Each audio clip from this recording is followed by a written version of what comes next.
is this country not yet ready for a female president? Well, many women were ready on the Democratic side. It may be true that the country was not ready for this particular woman president, Hillary Clinton. She was always acknowledged to be somewhat of a flawed candidate. One of the key issues about Clinton was trustworthiness. And the email controversy we heard so much about, including in the final week of the campaign, seemed to undermine voters' trust in her. Now, Trump had his issues too. Let's not discount that.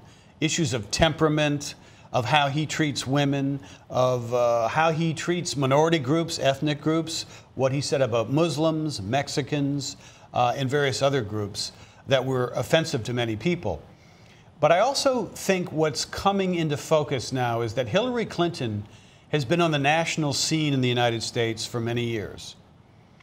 And I can recall going around covering political stories for years. And when Clinton's name would come up, there would be often, not always, but often a visceral negative reaction. Why? And it was, well, I was always asking that. And there was something about her political persona, her image, that while it may have inspired a lot of Democrats, a lot of women, it turned off a lot of other voters in a kind of strong way, even more so than her husband.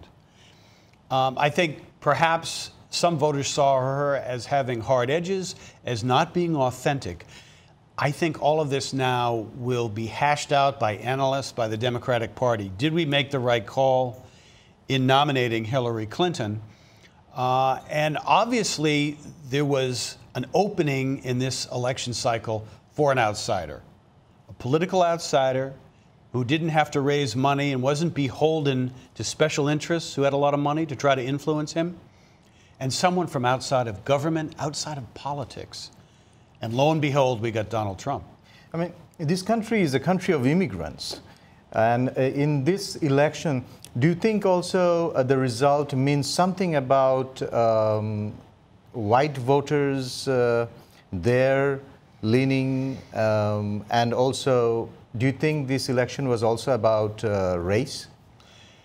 A lot of these issues are woven in the subtext of this election, and they came to the fore because of the polarizing personality that was Donald Trump.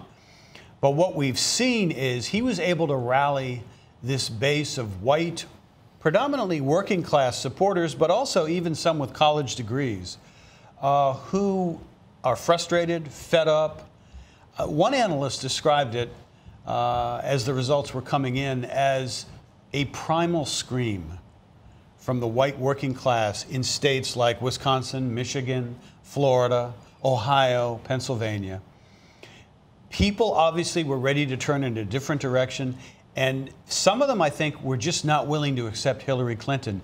So part of this was a vote for Trump and his message, and even his persona, which a lot of people like despite the controversial things he says, but also to a degree, I would think, a rejection of who Hillary Clinton is, what she stands for.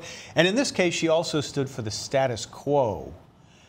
And when you have a change election, and the polls have shown all year, about 2/3 of the country thinks we're headed in the wrong direction, therefore they want change, that was a factor that ultimately worked against her.